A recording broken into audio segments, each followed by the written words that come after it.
எல்லாருக்கும் வணக்கம். நம்ம வீட்ல பிள்ளையார வரவேற்கிறதுக்காக, மனை அலங்காரம் பண்றதுக்காக, இன்னைக்கு இந்த வீடியோவ உங்களோட ஷேர் பண்றேன். சிம்பிளா நம்ம மனையில இந்த மாதிரி மஞ்சள அழகா இது மாரி பூசிட்டு, அதுக்கப்புறமா இதுல இந்த மாரி வரி வரியா கோடுகள் பண்ணிட்டு, அதுக்கப்புறமா நம்ம குங்குமம் பொட்ட அழகா 4 பக்கமும் வச்சிடலாம்.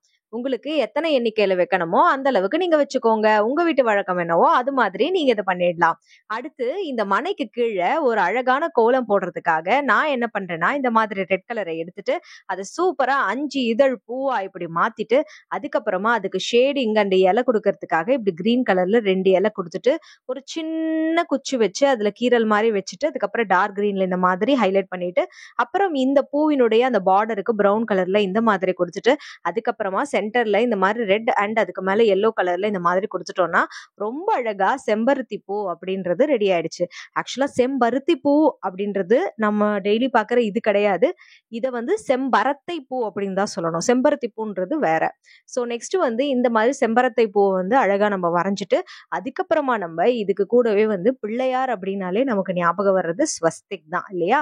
ஸோ ஸ்வஸ்திக் சிம்பிளா அழகா இதுல மாதிரி வரைஞ்சிட்டு, அதுக்கப்புறமா வந்து நம்ம ஃபுல்லா 2 பக்கமும் ஸ்வஸ்திக் சிம்பிள் வரைஞ்சிட்டு, அதுல ஒரு சின்ன சின்ன டாட் வந்து வச்சுட்டோம் அப்படின்னா, பிள்ளையாருக்கான கியூட்டான மனை அலங்காரம் வித் கோலம் ரெடி. நீங்க மாக்கோலம் போடுறதா இருந்தாலும் போடலாம். அது உங்களுடைய விருப்பம். ஸோ இந்த மாதிரி 2 பக்கமும் ஸ்வஸ்திக்க நான் வரைஞ்சிடுறேன். இது வந்து ரொம்ப சிம்பிளா நம்ம முடிச்சிடலாம். பார்க்கறதுக்கு ஒரு எலகன்ட் லுக்கா ரொம்பவே அழகா, ரொம்ப சூப்பரா இருக்கும். ஸோ அதுக்காக தான் இந்த ஐடியாவ நான் உங்களுக்கு ஷேர் பண்றேன். ஸோ அடுத்ததா பார்த்தீங்கன்னா, இந்த மாதிரி ஸ்வஸ்திக் லைட்டா அப்படி சைட்ல இழுத்து விட்டுட்டு, அதுக்கப்புறமா நம்ம இந்த மாதிரி 4 பக்கமும் டாட் வச்சுட்டோம்னா, இந்த கோலத்துக்கு கீழவே ஒரு ஹாரம் மாதிரி போட்டோம்னா அழகா இருக்கும். இது வந்து பெங்காலி ஸ்டைல ஆல்பனா அப்படின்னு சொல்லுவாங்க இல்லையா? அந்த டிசைன்ல வந்து நான் போட்டிருக்கேன். ஸோ இந்த மாதிரி சிம்பிளா போட்டுட்டு, அதுக்கப்புறமா நம்ம பிள்ளையார இங்க வர வைக்கணும் இல்லையா? அந்த வேலையும் பார்த்துடலாம். ஸோ மனை அலங்காரம் அப்படின்றது தான் பிள்ளையாருக்கு நம்ம ஆதாரமா ஃபர்ஸ்ட் குடுக்கறது இல்லையா? அவர வீட்டுக்கு வர வச்சதுக்கு அப்புறமே உடனே அவர உட்கார வைக்கணும் அங்க. ஸோ அதுக்குள்ள வீடெல்லாம் நம்ம கழுவி, தொடச்சு எல்லாத்தையும் பண்ணி, எல்லாத்தையும் ரெடி பண்ணி வச்சுட்டு இருப்போம். இப்போ ஓம் சிம்பிளும் நம்ம அழகா இதுல ஆஸ்பீஷியஸா இப்படி வந்து வரைஞ்சிடலாம். வரைஞ்சிட்டா பிள்ளையார அமர வைக்க அழகான மனை இப்போ தயாராயிடுச்சு. சோ இதுல ஜம்முன்னு நம்ம பிள்ளையார் அமர்க்கலமா உட்கார்ந்தாருன்னா எப்படி இருக்கும்? இதுக்காக நான் ஏற்கனவே வந்து பிளாஸ்டர் ஆஃப் பாரிஸ் வந்து இப்ப தடை செய்யப்பட்டிருக்கிறதுனால ஒயிட் சிமெண்ட் அண்ட் க்ளூ வச்சு ஒரு பிள்ளையார் மோல்டு வந்து பண்ணியிருந்தேன். ஸோ அதை வந்து உங்களுக்கு நான் இன்னைக்கு வந்து காட்டுறேன். அந்த மோல்டுல இருந்து எடுத்து இப்போ பிள்ளையார் உட்கார்றதுக்கு மனையை தயார் பண்ணியாச்சு.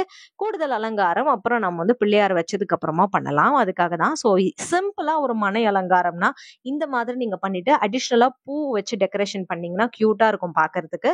இப்போ நெக்ஸ்ட் வந்து இதுல என்ன பண்றோம் அப்படின்னா, இந்த மாதிரி பிள்ளையார வந்து நம்ம இந்த அன்மோல்டு பண்ண போறோம். ஸோ இந்த ஒயிட் சிமெண்ட் அண்ட் க்ளூ வச்சு இதை அன்மோல்டு பண்றதுக்காக இப்படி கீழே வச்சு தட்டி பிள்ளையாரை எடுத்துடுறேன். ஸோ வெள்ளை பிள்ளையார் ரொம்ப அழகா ரெடி ஆயிட்டாரு. இவருக்கு கலர் பண்ணணும்னு நினைச்சேன், டைம் இல்லை, அதனால வெள்ளை பிள்ளையாராவே வச்சிடலான்னு ஒரு ஐடியா. எவ்வளவு கியூட்டா இருக்காரு இல்லையா? ஸோ நெக்ஸ்ட் இது நான் பண்ணது வந்து உருளைக்கிழங்கும் மஞ்சள் தூள் அண்ட் கோதுமை மாவு வச்சு சேர்த்து பண்ண பிள்ளையார். ஸோ இதோட வீடியோவும் உங்களுக்கு நான் நம்ம ஆர்ட்ஃபுல்லர் சபி சேனல்ல ஷேர் பண்ணியிருக்கேன் பாருங்க. இவர் வந்து கொஞ்சம் அப்படியே வந்து சாஞ்சா மாதிரி குஷன்ல உட்கார்ற மாதிரி அப்படியே ரெடி ஆயிட்டாரு. ஸோ இவருக்கு பூ வந்து மேல வச்சு டிஸ்டர்ப் பண்ணக்கூடாது அப்படின்றதுக்காக சைட்ல வச்சிருக்கேன். ஸோ இந்த மாதிரி ரொம்ப அழகா நம்ம வீட்டு பிள்ளையார ராஜா மாதிரி நம்ம அமர வச்சு அவருக்கு சூப்பரான மரியாதை பண்றதுதான் அட்டகாசமான பிள்ளையார் சதுர்த்தி இல்லையா? இவருக்கு கொடுக்க வேண்டிய கொழுக்கட்டை, சுண்டல் அதெல்லாம் வச்சு படைச்சிட்டோம் அப்படின்னா, இந்த கியூட் கணேஷா அப்படியே மனசு உருகி நம்ம கேட்கிற அத்தனை வரத்தையும் சூப்பரா தந்துருவாரு. சகல சௌபாக்கியத்தோட அஷ்ட ஐஸ்வர்யங்களோட நம்ம வாழ்க்கை இந்த செல்வ கணபதியால சுபிக்ஷமாவே அமையும். அதனால அழகான மலை அலங்காரம் பண்ணணும் அப்படின்னா இந்த ஐடியாவை நீங்க யூஸ் பண்ணிக்கலாம். இந்த ஐடியா பிடிச்ச லைக் பண்ணுங்க, கிராஃப்ட் பண்ணுங்க. ஹாப்பியா இருங்க. டாடா அண்ட் பை பை.